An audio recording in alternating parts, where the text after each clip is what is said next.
বিস্তীর্ণ মাঠ জুড়ে বোরো ধান আবাদ করেছেন জয়পুরহাটের কালাই উপজেলার চাষিরা। তবে এখন ফলন নিয়ে দুশ্চিন্তা তাদের।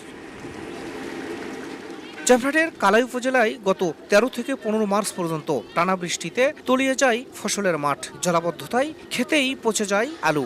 সেই গাছ না তুলে নতুন করে বোরোর চারা রোপণ করেন অনেক চাষি। তবে আলু পচে তৈরি হওয়া গ্যাস ও ছত্রাকে নষ্ট হচ্ছে বোরোর চারা।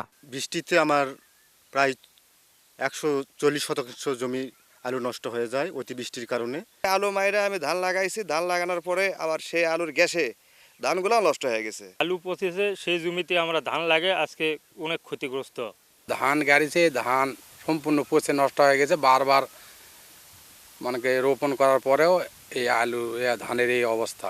ক্ষতিগ্রস্ত কৃষকদের মধ্যে প্রণোদনা দেওয়ার চেষ্টা করছে কৃষি বিভাগ। কৃষকদেরকে আমরা চেষ্টা করতেছি তাদেরকে সকল সঠিক পরামর্শ দেওয়ার জন্য, এবং আমাদের যে এবছরের যে আউশ প্রণোদনা আসছে, এই আউশ প্রণোদনা থেকেও আমরা তাদের মধ্য থেকে লিস্ট করতে বলছি যে যারা ক্ষতিগ্রস্ত তাদের যেন লিস্ট করে।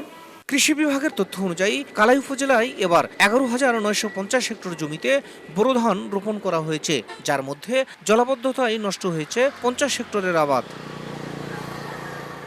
শাহিদুল ইসলাম সবুজ, সময় সংবাদ, জয়পুরহাট।